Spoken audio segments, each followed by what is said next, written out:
同學喺群組有啲問題嘅，咁好快解答咗啦。如果流年傷官來制殺，我哋解釋為民生抗上嘅心態會影響工作。但如果傷官合咗呢個偏官咧，又點樣解釋？最緊要咧就係原局係乜嘢？譬如原局係傷官，咁因為我都講過啦，傷官你要定義佢係好定壞噶嘛。如果你本身已經定義咗好嘅，咁基本上我哋唔理外來係乜嘢，咁已經咧得出嗰個象咧，個象咧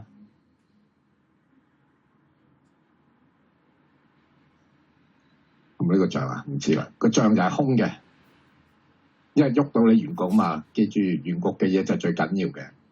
咁只不過咧，你搭咗去吉定空之後咧，佢想知道咧究竟係咩成因。咁你咪即係話外來嘅嘢由天官引起嘅，咪即係由工作上司令到佢傷官出咗問題咯。如果傷官你解佢心情嘅時候，咪即係因為同上司嘅糾紛、工作嘅問題，令到佢唔開心咯。如果呢個傷官係冧住財嘅，即係錢嘅來源嘅，咁就算唔係官星嚟克佢，譬如印克佢，因為你下面都有印克食上嘅，或者印嚟克佢，咁就代表財嘅來源咧就失去咗咯。所以基本上你唔需要理咧，究竟係乜嘢對乜嘢，因為咁樣你哋變咗會記好多嘢嘅。你只需要好似我咁嘅原局係乜嘢，嗰樣嘢咧本身係吉定空，佢有乜嘢功效，咁唔理佢外來係乜嘢咧，克到你原局呢嚿嘢，合到你原局呢嚿嘢，衝到你原局呢嚿嘢，咁出嚟嗰象都係空嘅。爭在咧，你想唔想再進一步去解釋佢啫嘛？你想進一步解釋佢，你咪睇下外來係因為咩咯？因為印又好，官又好，咁你咪知道係個起因係乜嘢，令到你個結果係乜嘢咯。所以呢度咧咁多個情況咧，其實都係一個理論，用個理論去分析佢嘅啫，得唔得？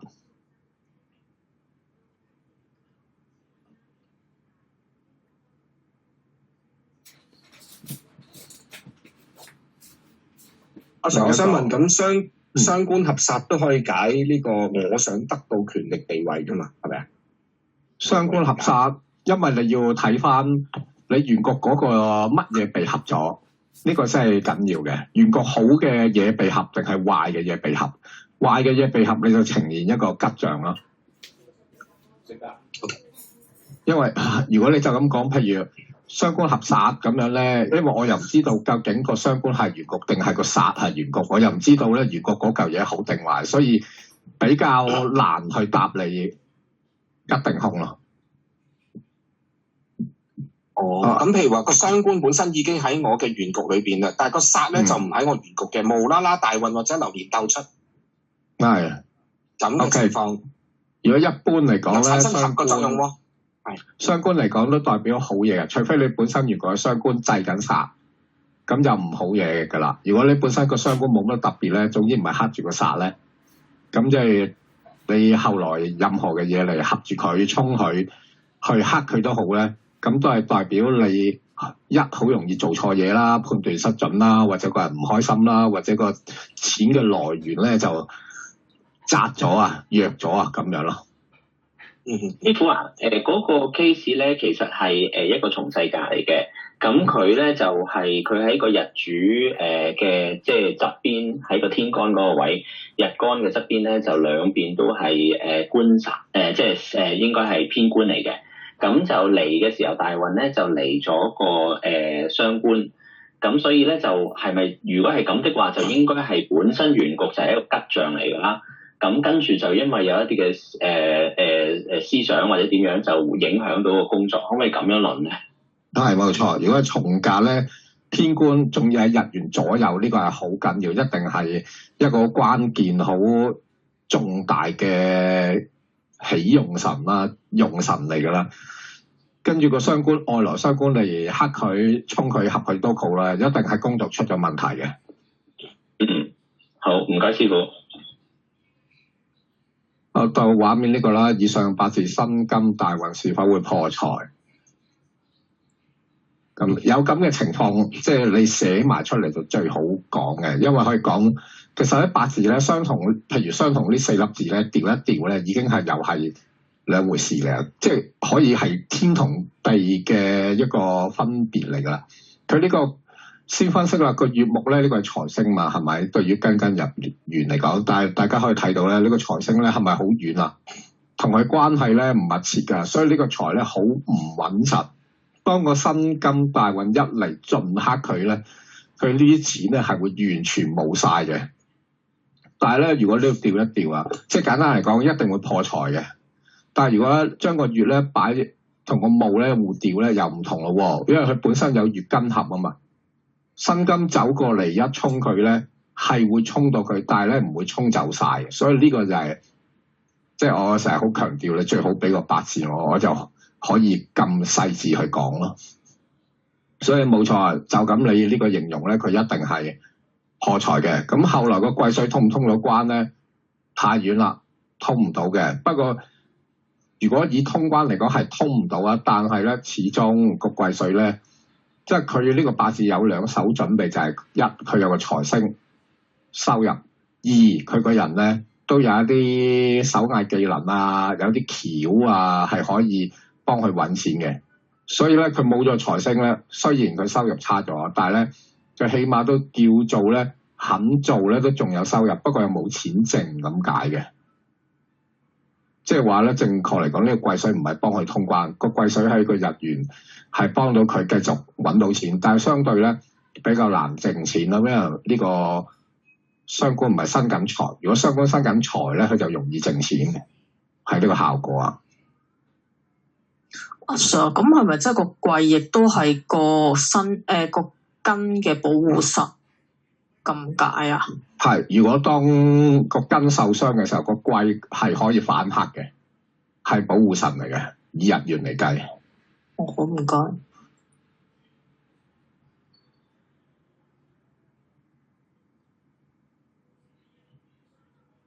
係啊，Sir，我有嘢問。如果係庚寅日，即係嗱，佢呢位同學就俾少幾個字你啊。如果佢個日元係庚寅日，咁佢嗰個辛金劈落去嗰段時間嘅話，有個人嚟幫翻佢個日元，係咪會好翻好多咧？庚寅日，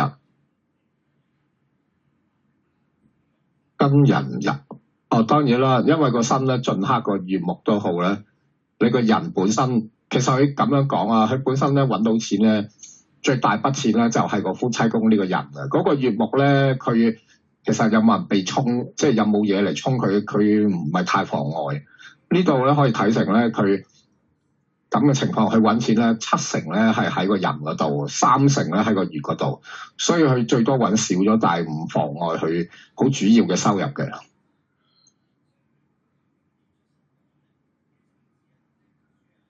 明白，唔該。阿 Sir， 唔好意思啊，我想問你話7成個問題係因為佢坐下係財，所以係7成。係。咁如果佢坐下係佢近，係啦，遠近問題。第二條處支嗰度就唔係咁樣講㗎啦。係啊，會爭啲，但係當然啦，最遠係年，其實最遠係年柱啊嘛，所以咧隔咗柱。我假設頭先呢一個八字啊，如果佢側邊都冇埋個癸咧，佢啊好明顯係好大鑊嘅。當佢行過新嘅時候，因為本來佢揾錢已經難，即係冇話難啦，比較冇咁順。因為比較遠啊，去揾錢咧會好間接啊，或者啲嘢咧傾幾次先至會成啊，會係咁啊。個辛金一過嚟嘅時候咧，盡克佢個月木咧，佢冇晒嘅，呢度係個月木冇晒，佢好大鑊噶。即係佢真係可以係失業嗰啲俾你睇啊。咁但係佢好彩側邊仲有個癸水，即係佢揾唔到錢，佢仲有啲技能喺度嘅，自己肯落手落腳做咧，辛苦啲咧，都仲可以吊住個收入咁咯。OK， 明白，阿 Sir， 唔該晒。Sir， 頭先你咪話個人咧喺個即係嗰個叫做日支嗰個位，但係人嗰個位其實唔係之前話係類似即係儲蓄咁樣，個月嗰個位即係喺天干嗰邊咧，其實就係對外揾錢嘅嘢，唔係應該即係分開兩面睇，即係可能揾錢少咗，但係佢自己儲嘅錢就冇影響咁樣睇噶嘛？講多次自己儲嘅錢睇邊個話？你頭先話如果個根下邊坐有個人係啦，咁人都係代表錢噶嘛？咁嗰陣時咪講話天干代表對外揾錢嘅嘢，地支就係一啲類似儲蓄啊、儲錢嘅嘢啦。咁個月俾個身去傷咗之後，其實唔係應該代表真係去揾錢係可能出現咗問題啦，但係佢個人喺下邊啊嘛，咁佢個儲蓄係冇問題咁解，定係其實即係都會影響啊？都可以點樣咧？都可以㗎，你咁樣講，通常咧呢個人佢有兩個財星咧，佢好容易咧揾兩種收入來源㗎，即係正職一份、兼職一份咯，好容易係咁嘅。佢另外咧，如果個夫妻宮係財星咧，當然除咗佢會儲錢之餘，佢仲會自己可能投資理財咁樣去得財咯。OK， 即係如果可以咁講，就係你天干即使如果有個財被傷，但係如果你地支有個財嘅話，咁其實喺你儲蓄冇影響，但係可能你外來收入就會有啲影響咁解咯，係嘛？係。唔該。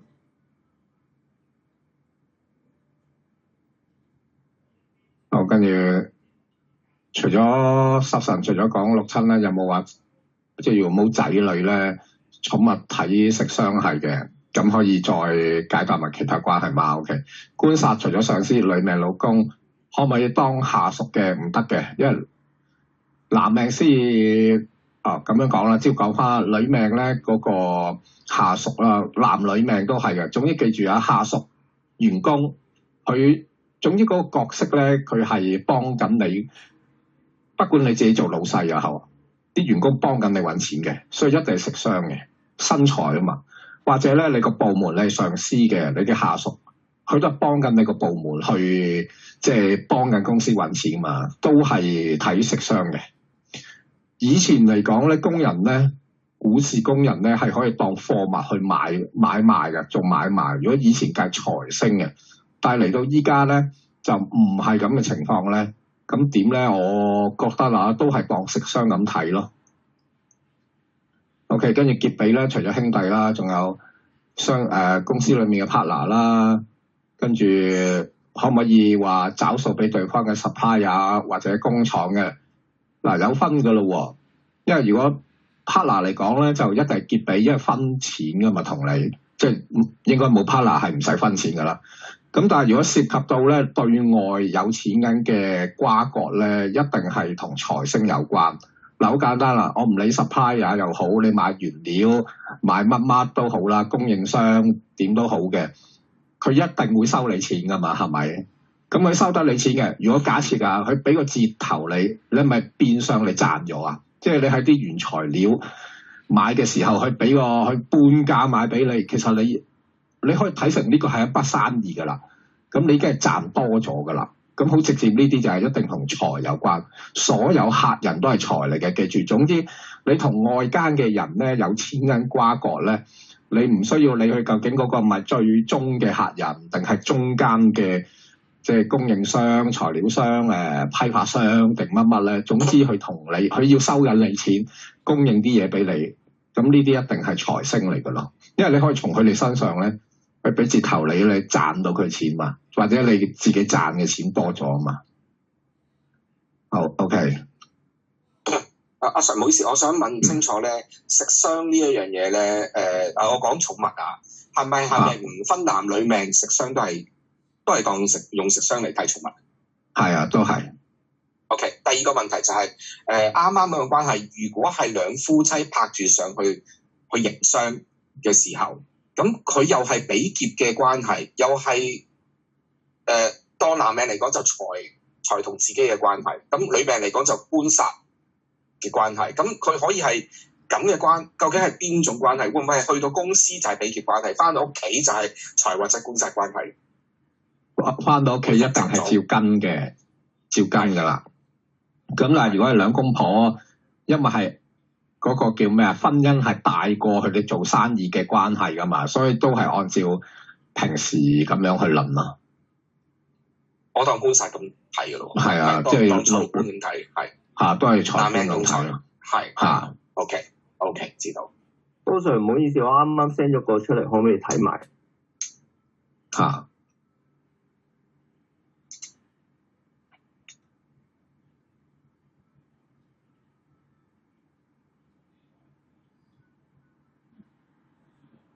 19年腸胃差有便秘痔瘡，腸胃問題睇根金，估計係因為19己亥加強本局嘅亥再生黃月，加強月經合力度21年又比較好轉，新衝月有唔有 ？OK。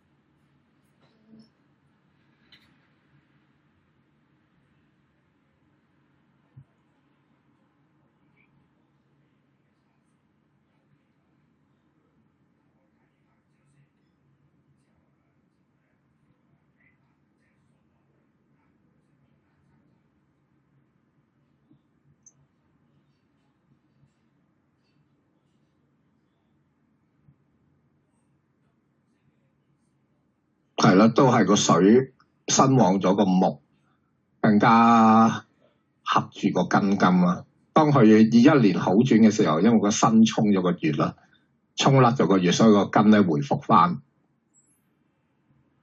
今年差咧，除咗係因為壬人啊嘛，大家可以留意下嘅。呢個可以，本來咧好少咧天干地支去論保護神嘅，但係呢個咧係可以貼合到落去。本來個根係咪俾個神去生啊？人佢就算之前嗰啲冇乜嘢嘅，但係去到人年咧，係咪個人進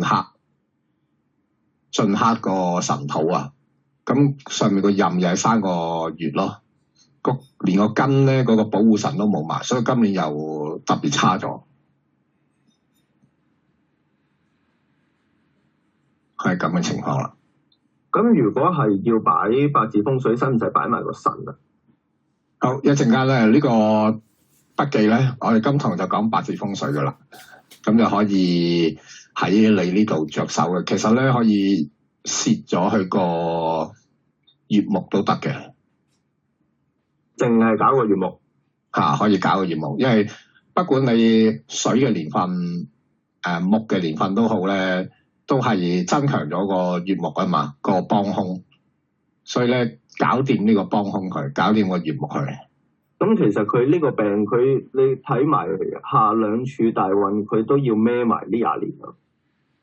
係啊，麻煩啊，都係啲水木嘅大運。係，明白。咁擺風水幫一幫咯。係啊，幫一幫啊！嚟緊嗰幾年都係水木噶啦，好都係難搞啦，即係守住咯，叫做。明白，唔該高 Sir。師傅，我上個禮拜做咗功課，可唔可以快睇啊？好，身弱，性格聰明有才華，身弱係啦，木火 U 字位木火得一，仲要人海合咗添。傷官喺個天干度 ，OK， 冇受克嘅，有創作能力啦，忙碌但懂得享受生活，財生官旺老闆做事係識身材係啊，生個根金 OK， 做嘢有回報，官身印老細錫佢，官身印呢度咧反而係合住咗啊，人害合咗咧，除非睇佢後來嘅大運就可以解開佢啊。2022年入個甲。OK， 正常咧唔明顯嘅，但係因為咧佢呢度佢嗰個七煞咧喺遠方，不過咁我睇呢度咧，佢反而下面嗰個戌咧黑到個壬喎，佢心底裏咧嗱，佢好矛盾啊！呢表面咧財生官咧就幫老細嘅，心底裏咧食神咧制殺嘅，所以有啲表裏不一啦。上司長輩愛錫不權，因為好彩呢個七殺咧冇直接影響到佢，所以呢個咧唔可以論忌神嘅。如果調一調轉咧，佢身又受唔到呢個殺咧，就係忌神嚟嘅。因為大家又係啦，佢本來個害咧係仲有一個殺嘅，但係因為人害合咗，平時呢個係用唔到嘅，可以遮咗佢都得噶啦。咁即係話佢身弱都好咧，得翻一個殺咧，其實呢個咧喺十神論裏面咧，呢個都唔可以受傷啊！呢個都係好嘢嚟嘅，亦都係佢嘅權柄嚟嘅。師傅，今年再出翻個任咧，即係咩意思啊？請問？咁啊，今年嘅嘢咪去天干跟山任咪重新行多一次咯？呢條線係好噶嘛，咁咪論佢好咯。如果嗰條線咧係差嘅，論佢差噶啦。但係佢丙任衝咗流年個任，會唔會衝埋佢原局個任走嘅？唔怕嘅，呢個咧佢丙任衝，其實你計佢去行翻個七殺得噶，因為同佢日元有關嘅嘢咧，我哋就唔計衝嘅。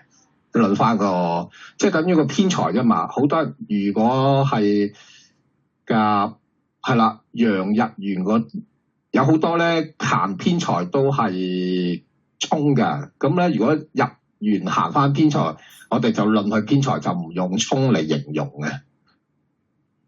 但係其他干支咧就會用衝嚟形容。父母有養，父子有情嚇。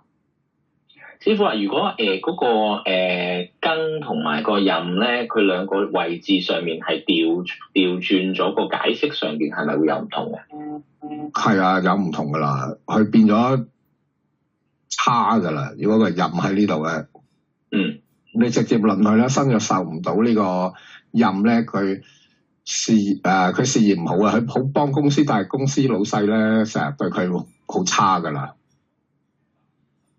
O.K. 咁但係佢仍然都有一個財生官嘅象喺度喎，係咪？係啊，佢咪單方面對公司好咯，但係出翻嚟嘅效果係差噶啦。哦，好，唔該。所以有黑個日元同冇黑個日元咧係兩回事。官星就最抽象嘅，最難論嘅，因為佢唔係單。雖然我哋稱佢係好壞嘅時候咧，用身強身弱，但係你冇，就算咧你身弱，你冇咗佢咧，你一樣行衰運啊！所以呢個壬水嘅時候，譬如話丁啊、戊啊嗰啲年咧唔好噶，丁酉戊戌年，即係1718年啊。所以啊，你可以如果喺身邊啦，或者你問得翻佢，你問佢1718年係咪唔好嘅工作運？子女同太太感情好，因為有合係啦。太太中意呢個係男命嘛 ？OK， 愛惜兒子多一點，因為一個煞喺太太旁。因為人害合，咁佢下邊係夫妻宮啦，咁即係太係啦，咁嘅意思啊先。係可以，你可以講成咧，嗰個太太有時黐住啲仔女咧，冷落咗個事主啊。女兒啊，宮位及星沒有相克，比較強壯。兒子嘅宮位食相克官 ，OK， 係得比較弱。我想問問咧，個人害合係你見到佢黐住，當然黐住啦，都睇到嘅。但係問題你點睇到係冷落呢一點咧？好簡單㗎嘛，即係本來啊，嗰個老公老婆係屬於自己。所以就係自己一條柱噶嘛，我明，係咯，就係咁。總之佢注意力變咗喺合嗰度，就自地冷落咗。我明 ，OK， 係啦。唔該晒，Sir。阿 Sir，你合咗唔係冇咗嘅咩？咁點解又係咁？另外冇咗噶啦，所以咪就係本來對老公嘅感情，咪就係冇咗咯。因為咩冇啊？因為嗰個子女宮冇啊，咁咪即係仔女出咗世，咁咪就係冷落咗個老公。咁即係佢妻宮嘅印都起唔到作用，而係咁，即係冇作用。係，佢平時係冇作用嘅，冇作為嘅。OK，多謝晒。但係而家人又透出啊嘛，唔係 sorry 人又出翻嚟啊嘛，咁所以咧就又有翻個幫助，可唔可以咁講？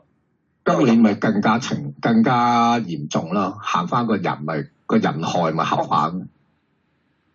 哦，焦慮嘅。係啊，大家記住咧，我如果話大運流年咧有原局相同嘅嘢咧，其實係會做多一次原局嘅情況嘅。咁你個自練越自啦，自練係啦，自練咧咁 OK 啦。咁淨係論個人就冇問題咯，即係佢會有人幫你啦，即係得到助力啦。老婆係啦，老婆咪照顧注意多啲事主咯。但係反而仔女就有問題咯喎，有陣時。仔女係啊，仔女如果佢去咗外國讀書啊，總之仔女有逆馬動咧，就好嘅應數啦。如果唔係咧，就身體病痛。好，唔該晒上。財在身旁係，財來有方係，冇錯。師傅唔好意思，我講子女嗰度咧，我就係想用一個角度咧，就係星克宮嗰個角度啊。咁下邊亥係女兒嘛，所以我就諗強壯啲。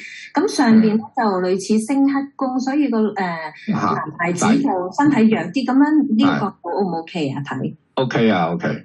OK，唔該。事業技術型食神身財，因為。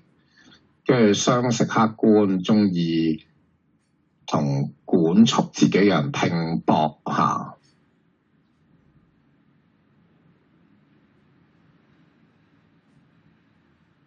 2022年大運行人收入平穩，沒有多但有貴人。健康命主皮膚不好，因為土嘅問題，但不懂看。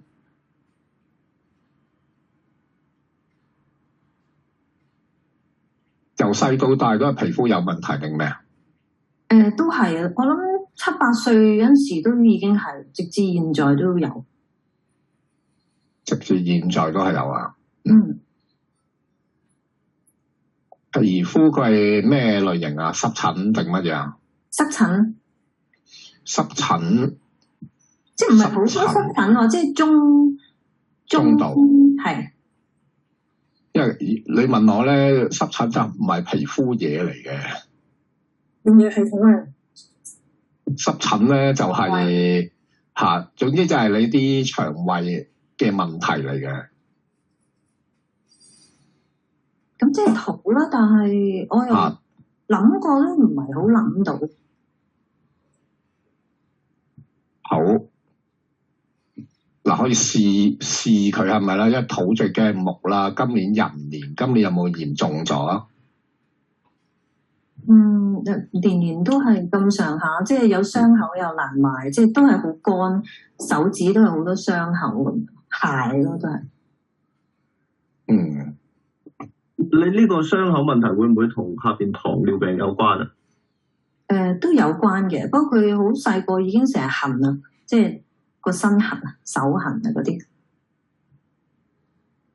好 ，OK， 我哋睇咗去糖尿病先。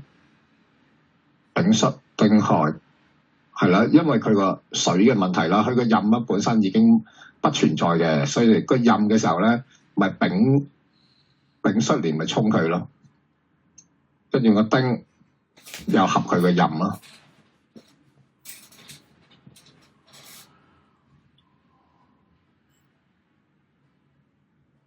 所以你要幫佢咧，要救個壬水啦。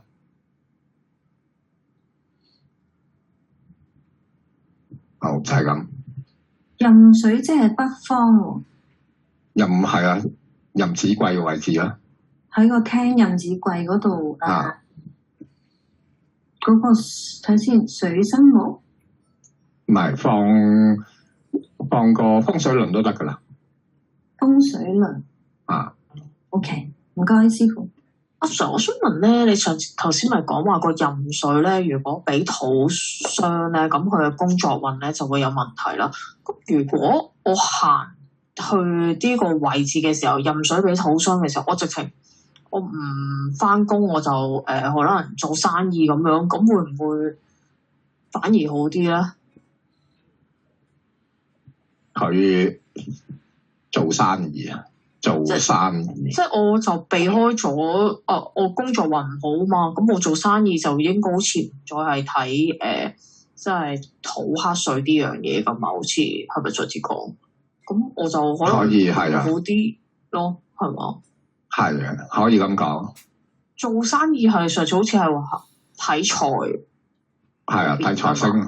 係咯，咁我冇被黑，純粹係即係工作運，我係名氣冇咁好啫，但係我做生意反而就免咗呢個問題發生。嚇，會好啲嘅，因為佢避開咗官殺嗰樣嘢嘛。好，唔該。老師又想問個問題啊，就係話咧，其實你星同宮其實個關係係乜嘢啊？係50-50啦，定係所指嘅嘢唔同啊？定係邊樣喺個命度睇到就叫做即係星可以睇唔到啊，宮一定有。咁應該個比例係點樣？或者所指嘅地方係唔同？比例其實就50-50嘅。但係因為十神咧，佢包含嘅嘢咧，除咗六親之外，仲有錢啊、事業嗰啲，所以佢嗰個覆蓋範圍會更加廣闊。但係純宮位而言咧，就淨係論六親咯。所以有時咧，如果係六親應咗數咧，佢反而咧係冇嗰方面嘅事業同埋錢嘅問題嘅。所以我曾經提過咧，我哋啲六親幫我哋頂嘢㗎。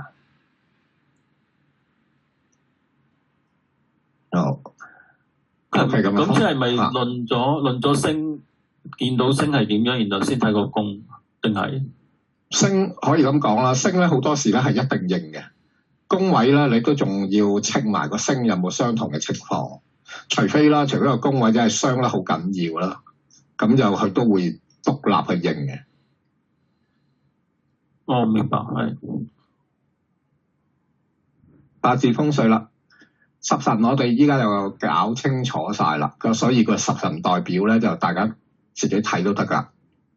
咁咧然後報風水嘅時候咧，我哋有大概有8個類別啦，我哋要斟酌嘅。如果你報風水嘅時候咧，越貼合到呢8個缺裏面咧，更加多嘅嘢咧，佢就越有效嘅。但係基本上咧，因為我哋八字風水咧，好主要都係講個五行嘅生克啊，有時會用埋生肖去合添。但係咧，其他咧都唔可以疏忽嘅，譬如一啲動靜啊、數啊、象啊咁樣，呢啲都要嘅。咁就逐個去講啦。象咧即係個意象性，個意象咧要吉祥嘅。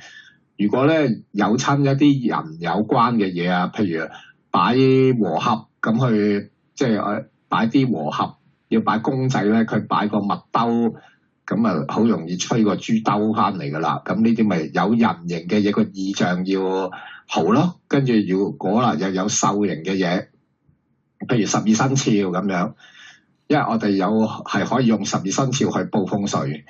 咁如果假設買隻老虎，佢咁啱要人亥合嘅，咁啊擺隻老虎翻嚟，嗰隻老虎係惡到死嘅。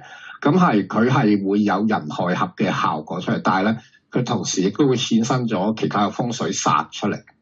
咁所以咧買人形又好，獸形又好咧，都係切記佢要即係唔好有兇惡嗰面，個樣啦要好和善啊，嗰個情況好開心啊、開朗啊咁樣笑啊，同埋咧盡可能咧，如果有角咧就盡可能嗰啲角係彎啊，或者係比較倔嘅角。如果露牙啦，又係啊，注意啊，露牙嗰啲係咪佢笑住露牙咧都好嘅，唔好即係就咁擘大個口露牙啦。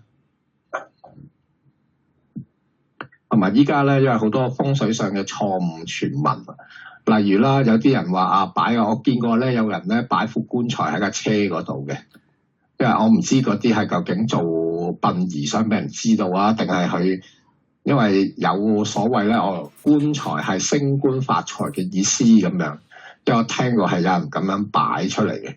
咁但係咧就千祈唔好啦，因為棺材有一個死人嘅意象，你擺呢啲嘢咧，除非你做殯儀啊，否則咧就好容易你擺邊個宮位，咪嗰個宮位嘅人死咯。好彩嘅話就嗰個宮位就冇嗰個人輪喺度嘅，即係譬如擺你整副棺材擺田公咁，咪老豆咪好快掛咯，明白嘛？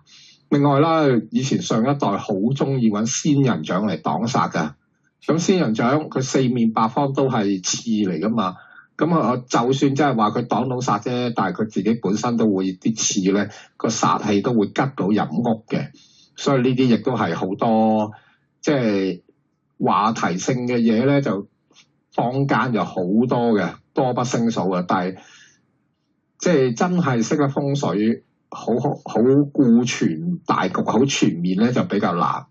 同埋咧，我亦都見到一啲右面呢張相呢個咧，就係我直接嗰個客嚟嘅。我見到佢啦，就喺隻窗外面咧，就寫住有對我生財咁啊！呢啲我覺得咧，就似啲身心靈嗰啲咁嘅意味啊！咁啊對住啲煞位，因為當年咧佢外面呢個新嘅大廈就起緊動土，咁佢就掛一串，除咗1、2、3、4、5、6，掛咗個六帝錢啦，佢仲加埋貼咗張嘢對我生財咁樣。咁呢啲就唔係風水嘢嚟嘅，咁冇乜用嘅，因為你如果真係煞咧，你有串六帝錢，佢個動土煞你都仲有效。但係你黐呢個對我生財咧，完全冇效嘅。數目啦，我哋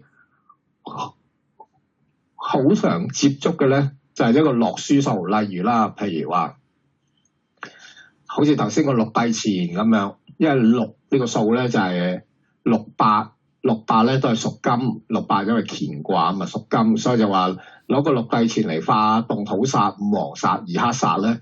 有效嘅咁樣，但係嚟到我哋八字風水咧，就唔好用佢哋，因為玄空飛星係用緊落書嗰個數嚟嘅，譬如話坎係1啊，坤係2啊，震係3啊，佢用緊呢個落書嘅數值嚟嘅。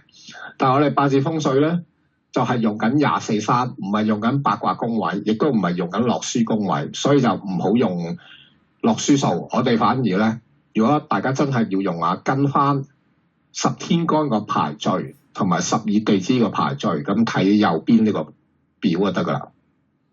但係我嘅實際經驗咧，可以好肯定話俾大家聽咧，你擺風水嘅時候，八字風水啊，你擺個數量咧係完全冇關係嘅。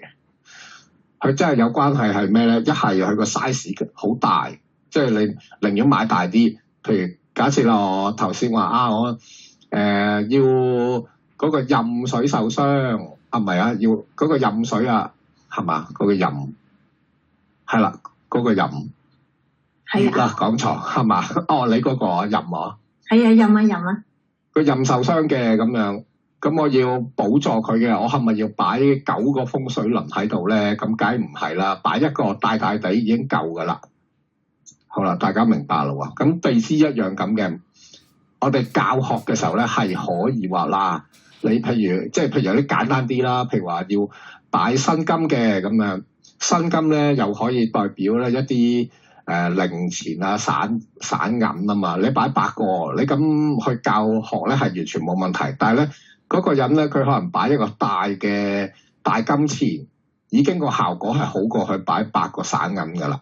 所以記住啦，嗰啲風水物咧又係啊，大啲咧。足夠大咧就已經夠啦，唔需要話我要夾翻個數值嘅。做第3個啦，就係理即係咩咧？即係一啲要合理性嘅咁樣，就唔好話咩地方都要擺風水物，有時有啲都要顧全於咧嗰個實際環境嗰個位置可唔可以？咁呢個我舉嘅例子話，譬如例如屋址嘅中間就唔應該擺啲大型風水物阻擋出入啦，呢個又係我個實際嘅例子嚟嘅。嗰個九龍塘又一居嗰個客人咧，咁我上到去咧，佢間屋嗰度咧，好典型嗰啲啦，屋入嚟，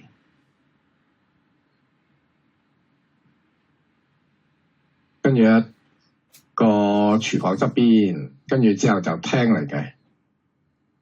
咁然後入去咧就2間房加埋洗手間咁樣，佢零零舍舍咧喺個廳咧入去房嘅嗰條路嗰度咧擺咗個嚟到心口咁高嘅櫃，你當係嗰啲5桶櫃咁樣啊，細細個咁。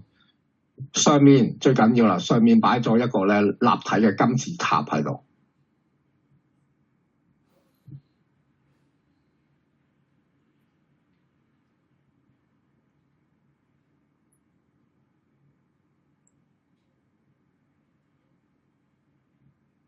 擺咗個立體嘅金字塔，咁然之後咧喺啲金字塔嗰度咧係，我冇記錯係呢度有唔係有四個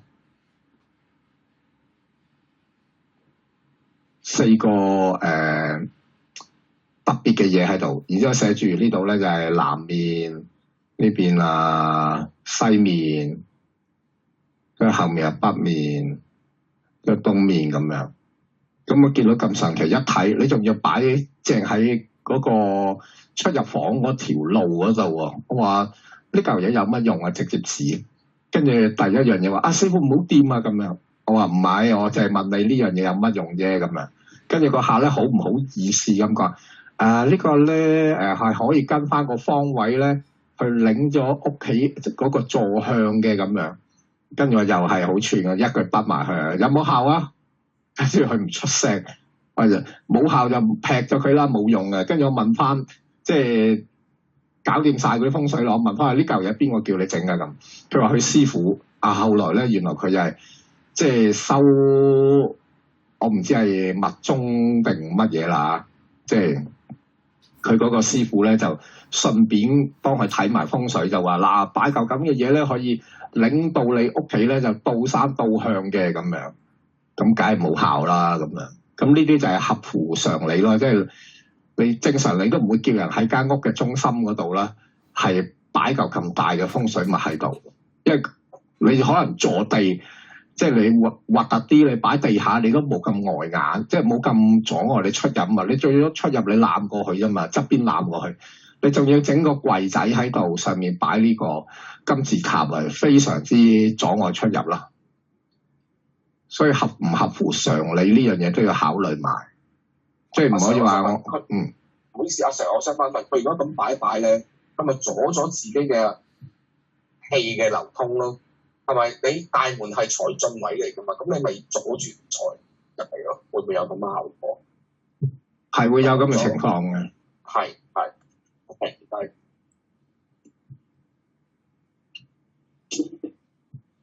到下一個啦，即係形即係形狀，簡單嚟講咧，我哋就話咧五行先，因為八字風水咧，天干地支咧，其實就係佢五行嚟噶嘛。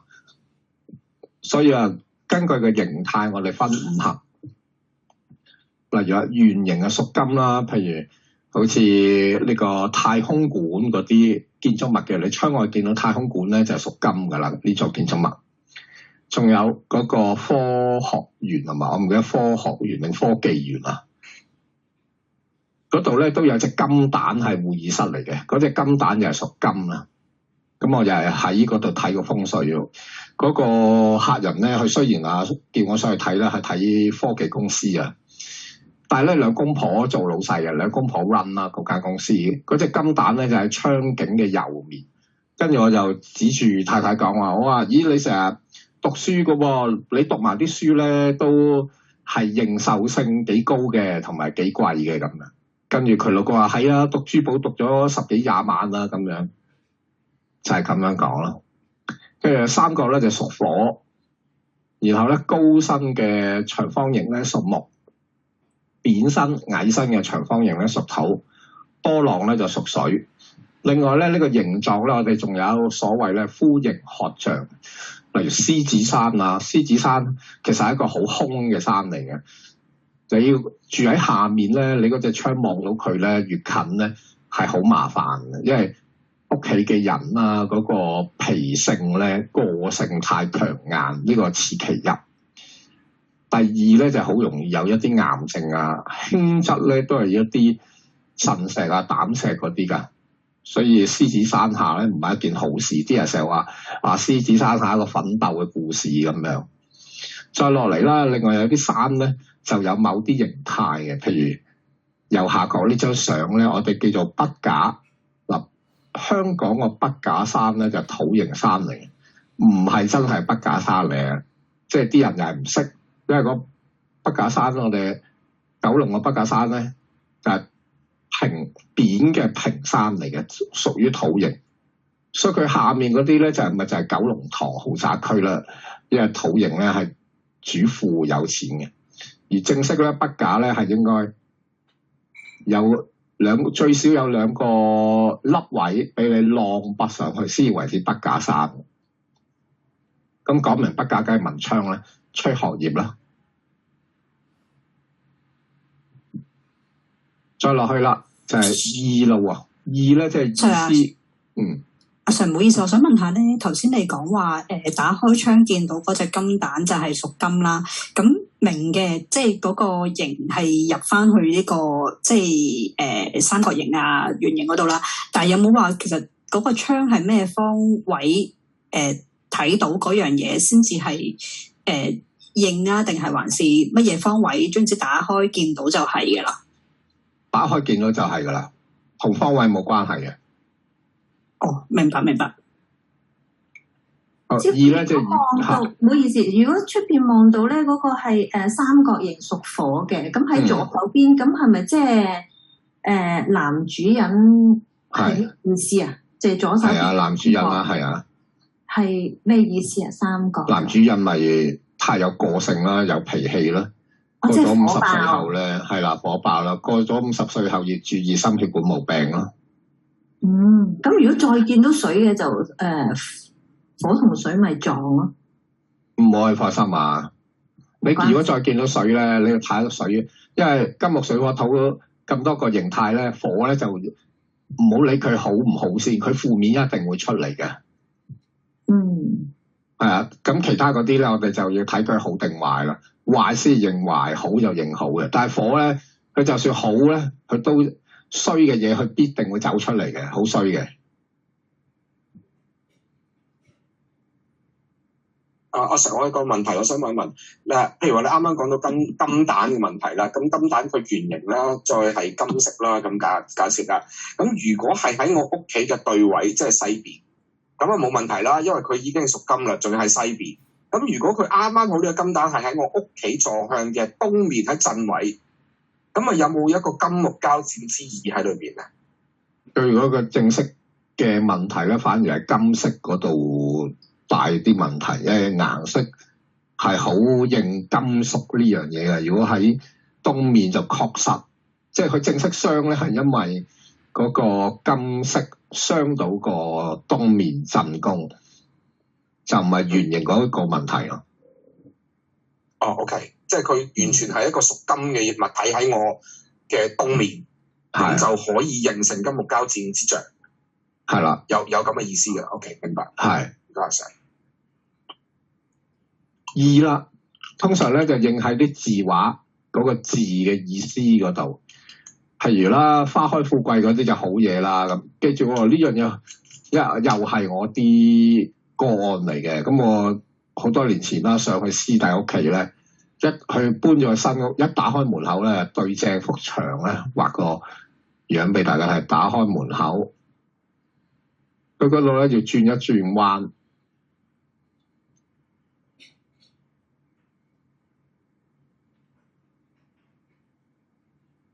轉彎，跟住就成入去左右兩邊大廳，一邊飯廳一邊客廳咁。佢就喺呢幅牆咧掛咗個牡丹富貴，係啦，佢掛牡丹富貴。咁好啦，我一開門見到，已經知道啊，你一定漏財啦咁。咁啊坐低咧飲茶啦。咁啊咦，新搬嚟幾耐咁樣？佢話唉，舊年搬嚟咯咁樣。跟住我特登傾下偈啊，即係轉移下視線咁啊，唔好俾佢諗得到喎。跟住咧我話：師兄弟，你舊年開始破財，使好多錢喎咁樣。佢話係喎，師兄咁你都知嘅咁樣。咁我梗係唔講俾佢聽住啦，咁樣就係咁樣咯。逢親有啲吉祥意象嘅嘢，唔好對門外，唔好對窗外，你仲要對翻屋內實牆嘅地方。咁呢個此其一，此其二咧就係、是、有一啲又係呢江湖傳聞咧話啊，呢、這個即係我哋上一代嗰啲都係將個福字咧倒住，咁即係話咧倒住唔係即係將個福咧倒晒出街咯。所以呢啲又係錯。你見呢啲即係掛得個福報嗰啲咧，都係麻麻地家庭啲人嚟嘅。跟住到質啦，呢個又係好緊要嘅，因為咧八字風水咧以五行嚟做主調嘅，嚟做重要嘅、首要嘅。所以除咗顏色啦，第二樣嘢就係個物質、個物料。物料金木水火土咧，係得木係有生命嘅，所以大家要知道啊。擺同木有關嘅風水物咧，係一定要用真嘅植物，唔好用假花，亦都唔好用啲塑膠花，又唔好用畫就仲有第二啲意思嘅畫。咁但係畫裡面嘅植物咧係唔計數嘅。到金啦，咁梗係金屬嘅嘢啦，鐵啊、銅啊、鋁啊呢啲咁啦。水咯，又係水，一定要真水㗎，唔可以用咧話，我整個維多利亞港，咁啊成個港口，咁啊旺財啦啩，香港係嘛？香港咁有錢咁樣，一定要用真水啊。到火，咁除咗咧真正嘅明火之外咧，我哋仲可以用電啊、光有關嘅嘢，佢都係火意象。到土啦，可以用水晶啦、玉器啦、陶瓷類啦、玉石類都得啦。到顏色呢個咧，物料咧最明顯係有五行意味咧。第二咧，輪到顏色都係好明顯有個五行嘅意味。首先係金色咧，就係白色嚟嘅，因為嗰粒金星咧就係白色嘅。除咗白色之外咧，就有一切嘅金屬色。所以頭先個金蛋嗰種金色咧，都係金屬色啦。木咧就青色、綠色，水咧就黑色、藍色，火咧就紅、紫、橙、粉紅都得嘅。土咧就啡色、黃色，不過咧好少用啡色嘅，通常用黃色好，啡色就唔好用，因為啡色咧會偏沉啦。然後到最後嗰個缺咧就亦都係好緊要，動靜，因為簡單嚟講就係有能量嘅嘢咧，個風水效果係特別強嘅，佢即係你當佢係有2倍、3倍嘅效果係啦。所以咧，雖然我哋頭先講話象數理形意質色動靜咁多樣嘢咧，會有啲咧係會比較影響力大啲嘅。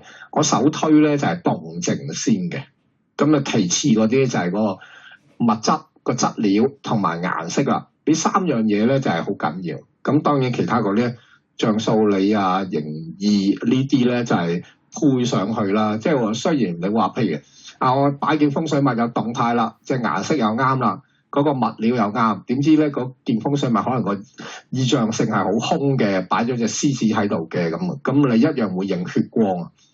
所以咧就係頭嗰幾個缺咧，頭嗰5個缺咧係一個配上去，你真係要令到你嘅八字風水係好明顯出到嘅效果咧。就顏色、物料同動靜呢3個行先，咁剩翻之前嗰5個，你就要睇下冇犯到咯。如果冇犯到咧，冇事噶啦，咁你一定有效。所以咧，八字風水俾人感覺咧就係快，真係快啊！快到咧，你朝頭早報咧，夜晚已經見效嘅。好，繼續講個動靜啦。動靜啦，好簡單，即係喐同埋唔喐啦。咁喐咧，即係代表有能量。另外咧，有生命，即係植物嗰啲。亦都代表有能量。好得意嘅，我真係有個客咧，佢同我講，即係嗰個我都唔記得做咩。總之佢同我講啲狗夾唔夾佢，我可唔可以養得狗啊？咁樣即係類似咁樣啦，養貓養狗夾唔夾佢啦？可唔可以養啊？我話得，養狗得啦咁樣。跟住咧，佢就將個狗籠咧，就佢有問我，咁個狗籠擺邊度啊？咁樣。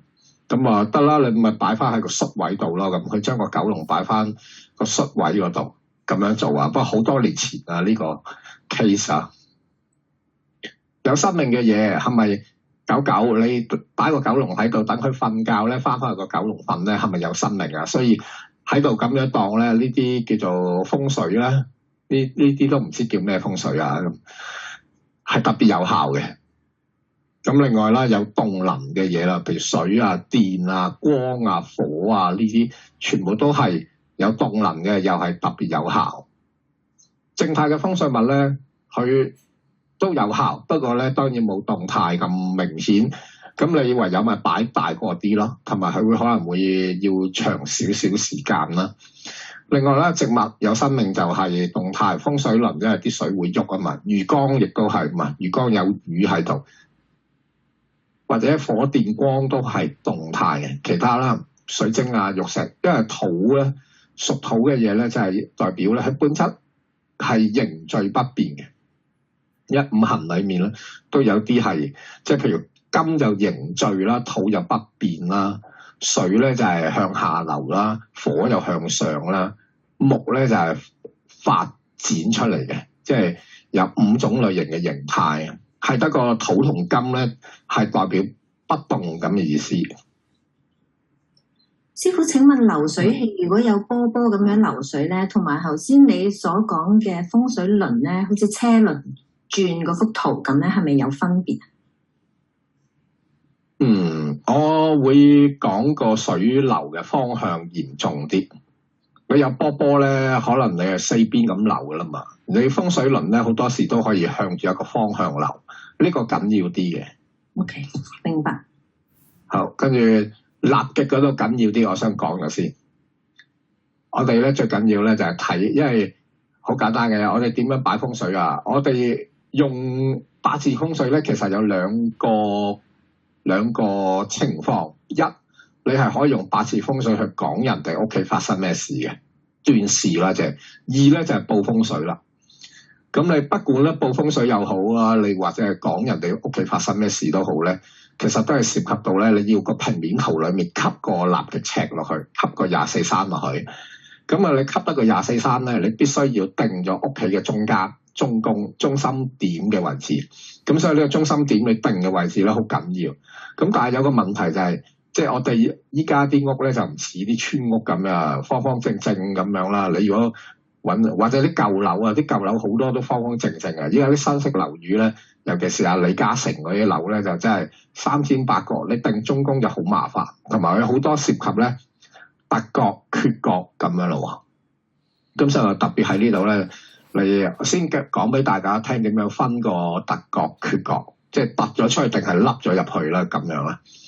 我哋好簡單嘅，先睇下咧就係唔理佢突定凹，因為你一面啦，我當每一間屋都係有4面、4條邊咁計咧。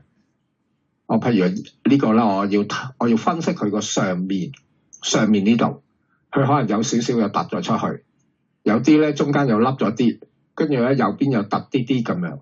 我究竟係點樣分析佢邊個計突，邊個計凹？因為你計到凹同突咧，我哋先至可以取捨到咧。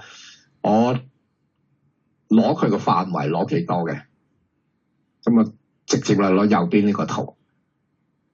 右邊呢個單位嚟講咧，我哋純粹咧論佢左面間屋嘅左面呢條邊。咁究竟計佢咧紅色呢個圈嘅範圍咧突咗出去啊，定係嘅藍色呢個圈嘅範圍凹咗入去咧？咁我頭先講過啦，攞個小嘅為做單位，少於一半嚟做準則，即係話咧你中間間一條線嗱，因為我哋依家係攞左邊呢條邊嘛，所以咧我哋就喺上下中間咁間開，大家明白嘛？咁樣間開之後咧，你就要睇啦，下呢個紅色圈嘅範圍係咪少過一半，而藍色圈嘅範圍係咪多過一半啊？咁我哋嗰個準則咧就係咧以長度少於一半為準，即係話計邊個咧係少過一半咧就計佢，攞佢嚟做主角。咁係咪依家好簡單嘅？紅色嗰個好明顯少於一半啦。藍色嗰個係大於一半嘛，所以我哋以個紅色呢個嚟做主角，咁啊論佢啲咩啊？因為呢嚿嘢伸咗出去噶嘛，咁即係簡單嚟講就係呢個範圍係突咗出去嘅咁樣。咁固然之啦，既然呢個突咗啊嘛，咁藍色呢個範圍我哋計佢咧，本來呢個水平線係咁噶啦，我哋咁樣計佢就算噶啦，得唔得？好，呢度明唔明先？因為第一步最難理解嘅，你理解咗第一步咧，我再講埋其餘嗰3條邊咧，咁啊好容易理解噶啦。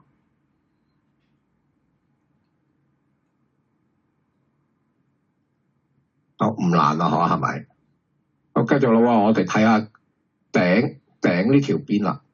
咁又係啦，你將佢咧間開一半。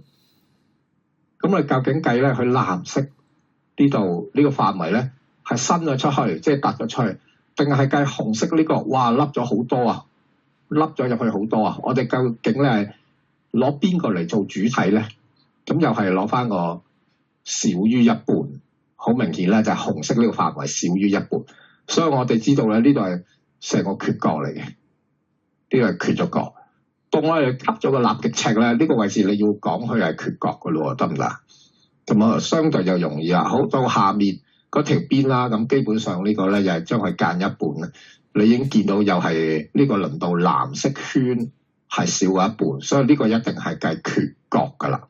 講藍色嗰個缺角凹咗入去，剩翻啦，輪到右面呢條邊咧，佢有3段嘅喎。咁啊，最上面黃色嗰段咧就係看似啊、比較啊咁，就好似佢好似凹咗入去少少嘅。跟住到中間嗰段咧，輪到突咗出去啲嘅。最底紅色嗰段咧，再凹多啲嘅。好啦，我哋究竟攞邊個嚟做主角咧？咁樣咁其實咧，我哋就要睇翻呢個情況比較尷尬，因為頭先咧，我哋間中間條線咧，即係就因為有2種唔同嘅層次嘛。呢個有3個層次嘅，咁我哋索性咧好簡單啦。既然有個突出去，有個中間位置，有一個凹咗入去，咁我哋索性攞中間嗰個就係為中線咯。咁即係話咧，藍色個圈咧，我哋可以講佢係突咗出去，紅色個圈係凹咗入去噶啦。咁啊，由於啦，你見佢咧攞個中間黃色呢段嗰條中線咧，你見佢突出去又唔係突好多啊，即係相比其他地方啊。頭先咧，如果講上面嗰條邊咧，呢個大嘅缺角係缺得好緊要，下面嗰條邊咧，呢個缺角咧缺得好少啊，我哋可以唔理佢都得嘅。咁變咗嚟到咧，中間呢度拉完條線咧，凹入去又唔係好多，突出去又唔係好多，其實你索性可以唔理佢都得嘅，因為佢咧出嚟嗰個應視咧唔明顯㗎，所以你講佢話，你咦呢個突㗎喎，咁係咪邊個咧事業發展好好啊，咁揾到錢啊？佢未必，佢會答你又唔覺喎咁樣，但係咧可能實際上咧，佢比成家人嚟講話，可能啲人工多2-3千咁樣咯。係會好啲嘅，但係唔明顯，我哋就唔講佢啦。咁變咗咁樣之後咧，我哋就會知道晒每一個突同埋凹嘅。好啦，然之後啦，我哋點樣去攞翻佢個4條邊嗰個準則喺邊咧？其實最麻煩咧就係大凹大突嗰啲地方啫嘛。譬如好似頭先啱啱講完嘅。右面呢條邊咧，因為我講過乾脆攞個中間嗰一段嘛，所以你就係呢個右邊嘅邊界，你就係攞中間嗰一段嚟做一個垂直邊界咯。好啦，輪到咧比較麻煩，因為咧我哋有一個大嘅缺角喺個平面圖嘅左上部。咁啊，第一輪咧就係論左邊先，因為左邊呢條邊咧，佢係一個我哋話突咗出去嘛，有嚿嘢突咗出去嘛。突咗出去嘅時候咧，你將佢斬一半得噶啦，計一半得噶啦。佢突咗幾多，你減一半。所以左邊條邊你會見到佢咧，係會喺突嘅厚度嗰度咧係斬一半，呢度斬一半嘅，得唔得？咁剩翻上下兩條邊，講下面條邊先啦。因為下面條邊咧，我講過啊，呢度少缺咗咁細忽咧，佢基本上冇1/3嘅話咧，上面我都寫嘅。嗰份凹同突，你要計佢一半咧，佢必須要有1/3至到一半咁多嘅範圍先計。如果少於1/3咧，好似我哋依家呢個情況咧，你索性唔理佢都得噶啦，因為佢缺咗咁少角咧，你唔理佢，所以變咗嗰條底線咧，我哋冇偷翻嗰個缺角嗰啲位出嚟，上面嗰個都係咯，所以剩翻依家個圖咧就係咁樣分啦。咁你將4隻角打2條交叉線，咁自然咧你就揾到個中心點啦。揾到中心點，跟住你吸個立極尺落去咯。咁記住咧，你吸立極尺嘅時候咧，因為涉及你要度個東南西北八方啊嘛。記住一定要用大自然真實嘅東南西北喎。咁你立一立，譬如 OK 嘅，你見到見到我見到喺睡房呢邊咧，我睇咗個太陽升起嘅，咁你知道東面喺呢度。咁你再喺中間開指南針咧，你都係發現個東面喺呢個方向咧，咁就準㗎啦。咁如果唔係嘅話，咁你最好涉及咧就係揾個 Google Map 度一度睇你個單位咧，東南西北喺邊，跟住加埋咧你落去地面嗰度睇下個東南西北喺邊。咁呢個就涉及實際嘅操作啦，因為我唔喺課室咧，我就做唔到示範俾你睇。咁呢個即係理論上我哋就係咁樣做咯。咁啊放心啦，始終咧白宮嚟講咧，佢個偏差爭可能幾度啊5度咁咧，唔係太大問題嘅。因為我哋斷事嘅時候咧，斷風水咧可以幫你校正翻嘅。Sir，呢個尺有冇係咪都係有得 download 㗎？有，我俾條 link 你哋 download 啊。哦，好啊。係啦，我俾你哋 download 啊，係啊。你㗎？淘寶有得買。我㗎。淘寶有得買。淘寶可以買嘅，不過呢個電子版㗎嘛。哦，你買咗啊？有。因為我整晒成套嘢咧，可以喺部手機整晒啊，已經。咁當然你可以即係實體地整翻出嚟都得啦。哦，咁 download 住阿 Sir 嗰個先啦。啊，舉例啦，我哋斷風水咯，其實最緊要係睇翻個五行咯。但係記住，必須要咧嗰個人佢八字裡面有嘅嘢啊，你先好講佢。佢八字冇嘅十神咧，佢就唔認噶啦，唔會認數噶啦。所以我哋個斷風水嘅步驟咧，都係先睇咗佢個日元，好緊要係個事主自己嚟嘅。然之後咧，再睇佢各個十神裡面睇有冇。譬如啦，嗰個斷吉凶嚟講咧，當然以咧有冇突角缺角呢個第一。第二咧就睇個五行。如果山啊，梗係好啦，黑就唔好啦。譬如有個人個八字咧，佢裡面有個金同酉嘅咁啊。譬如咁啱咧，都係佢嘅財星咁計。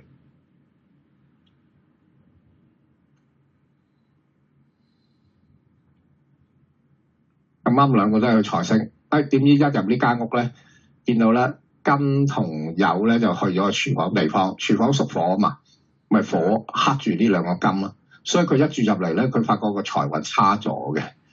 如果個論錢就咁論啦，論六親咁啊！如果呢個男命咪女朋友咯，我入到嚟成日同女朋友嗌交喎，咁樣就係同呢個人冇乜緣分啦。咁就可以咁樣論佢。如果有啲地方咧，譬如係舉例啦，譬如係呢個突咗出去嘅咁樣，咁你又睇翻佢相對。如果佢有個字咧，咁你又睇下。如果字係佢工作就話，喂，工作幾好喎，幾出色喎，住咗呢間屋之後，你可以咁論佢啊。通常好嘢。缺角一定衰嘅，咁有時可能係洗手間屬水啊嘛，洗手間屬水。假設啦，咁啱咧喺個人呢度咧，喺個人嘅方位咧都佔咗個洗手間喎。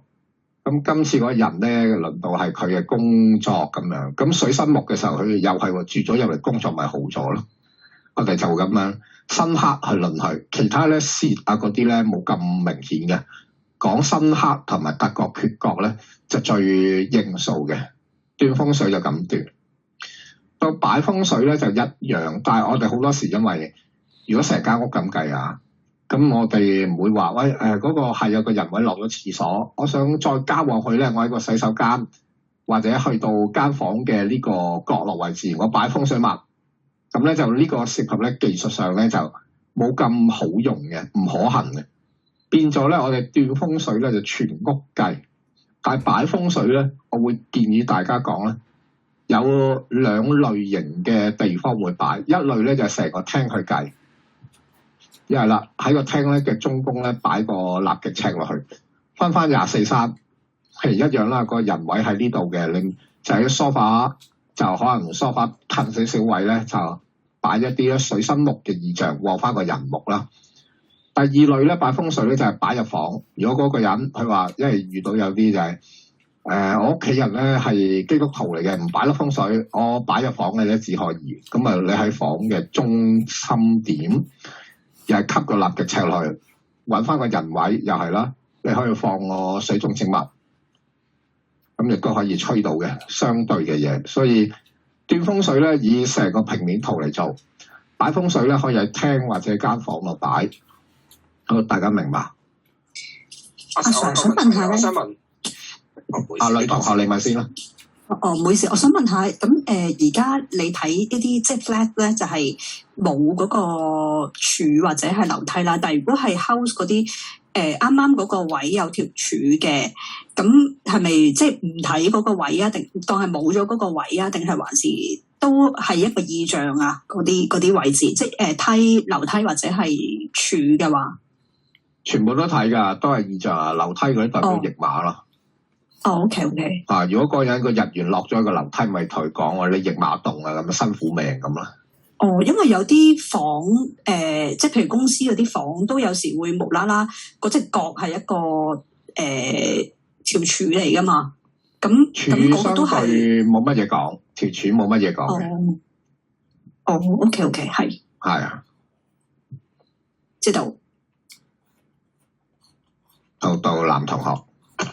阿 Sir， 我想問一問咧，嗱呢個24山嘅尺咧就唔見墓土呢個位嘅。咁墓土係咪當佢中宮啊？如果我啱啱吹呢樣嘢嘅話，中宮就好蝦人吹嘅。最簡單咧就係你可以放粉紅色地氈咯。如果真係要吹，你蝕都係啊，蝕就又係好麻煩。你要擺張白色地氈啦，白色地氈都幾難揾，所以中宮嗰啲都係冇咁着數嘅。墓紀嗰啲人啊，要吹墓紀化墓紀嘅人。哦，收到，唔該晒。但係我另外仲有一個問題，就有關方向嘅問題。譬如話我哋度方向咧，當然用指南針或者係直頭用落更啦咁樣。但係有個好嚴重嘅問題係咩咧？其實指南針所指嘅南北方向咧，從來都唔係南北極嚟嘅。佢係磁場北或者係啦，磁場北、磁場南。冇錯啊。所以係有偏差角喺度嘅。咁我係咪其實都係要應翻我當時所度出嚟為準？定係我真係要計埋個偏差角，正式嘅北極點個方向喺邊嚟度，而且呢樣嘢係每年唔同嘅喎。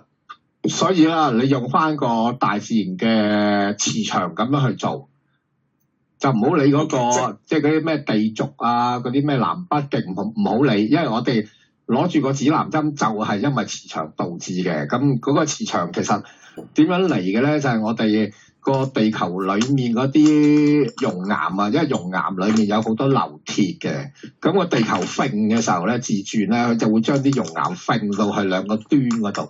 咁既然熔岩啊嘛，咁佢某程度上都會流嚟流去，即係有嗰啲叫有限度地流嚟流去。所以嗰個東南西北咧係會有時會有變，但係個變咧唔會話太誇張嘅。咁所以我哋變咗就話我唔理啦，總之我有能力範圍底下度到盡嗰個大自然嘅東南西北就得㗎啦。我最緊要係跟翻 compass 所度出嚟。係啊，就以呢個為準。係啊，因為好簡單啦。以我係受呢個磁場㗎嘛。係啦。Okay. 因為以我咁多年嘅經驗咧，我教埋啲學生做咧，其實好快啊，真係㗎。嗰個八字風水你一報咧，當然我保險啲咁講，我會話3日內啦，3日至1個星期有效㗎啦。咁你一報嘅時候，點解次次報假設啊嗰個壬水，我擺個風水輪，點解次次擺親都冇料到咧？咁一定係度錯方位㗎啦，唔會冇效嘅。師傅，我問如果催財咧，咁有人會擺保險箱咁樣啊嘛，咁就通常都係擺喺櫃裏邊啊，或者匿埋啦。但係有啲風水物咧係唔可以擺喺櫃裏邊嘅話，個能量會低嘅。咁應該係擺出邊。咁樣講啦，嗰個即係我第一，你聽翻嚟嘅呢樣嘢好大機會咧係李居明講嘅，係嘛？都唔記得，有時睇書，記得可能其他睇書啊。OK， 總之唔好理。原則上啊，八字風水咧，其實好多風水都係㗎，你一定要擺出嚟見光先計數㗎。咁你諗下啦，因為我成日好中意講嗰個情況就係，我哋擺玄空飛星嘅時候咧，年都轉咧，我未必年都係用嗰堆嘢㗎嘛。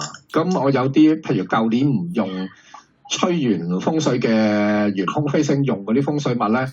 到今年唔用啦，一真係劈咗佢掉咗，二好多人都會擺喺櫃裏面啊嘛。咁如果唔見光擺咗櫃裏面都有效，咁啊大鑊啦。咁我報風水咪亂晒咯，係咪啊？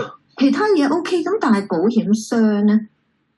保險箱咧，你計翻去屬金個意象同錢有關，咁你催財嗰樣嘢係咪催屬金嘅先？呢個好緊要啊！記得嘛，因為我講八字風水咧，第一物質好緊要，個物料好緊要；第二顏色好緊要；第三係動靜，呢三樣嘢係行先。個保險箱代表錢呢個意象咧，就係擺喺個輔助嗰度啊，明白？好咁。因為時間關係咧，咁啊，我俾功課大家做，因為時間關係冇辦法講晒所有嘢啊。咁你唯有睇一睇。如果真係你哋要吹嘅時候，記住五行行先。五行行先包含啲咩啊？物料啊、顏色啊，仲有動靜呢三樣嘢，你報風水要行先。剩翻就你要顧埋個意象好唔好，形態好唔好，個意思好唔好咁樣。合唔合理？係啊，我有拎筷子咁嚟咧。我而家筆緊。好，跟住呢度咧，你可以喺呢個五行風水物睇一睇。咁然後咧就用自己平面圖，跟住加埋咧，我會俾個立極尺大家。大家喺網上面揾，即係嗰啲地產網啦，揾個平面圖，跟住咧用我俾你哋嗰個立極尺。咁啊，再有一個程式嘅。嗰個程式我會俾條短片大家睇下啦，所以即係搞到嘅話就全部手機搞嘅最方便。如果當然有啲可能係譬如我住村屋冇平面圖冇計啦，要畫出嚟，咁你變咗連個立嘅尺你都要自己搞埋佢咯，即係自己度啊咁樣。呢個冇辦法啦咁樣。我知道大家要做咩功課嘛？做咗嗰套嘢先。如果做到咧，咁我哋就堂上可以攞出嚟斷風水。斷完風水咧，你有咩要求，我就會話埋俾你聽點樣擺風水。如果你係可以即係嗰啲叫咩了解晒成個運作嘅，你甚至乎可以即刻咧，即係今晚聽日開始試下去擺八字風水。一個星期內，我基本上到我哋下個星期開課之前咧，你係會有心得講翻俾我哋聽嘅，得嘛？家純唔係要擇時辰嘅咩？唔使噶啦，唔擇時辰都有效，呢個先係八字風水勁嘅地方啊！哦，OK，好，好 OK，落堂。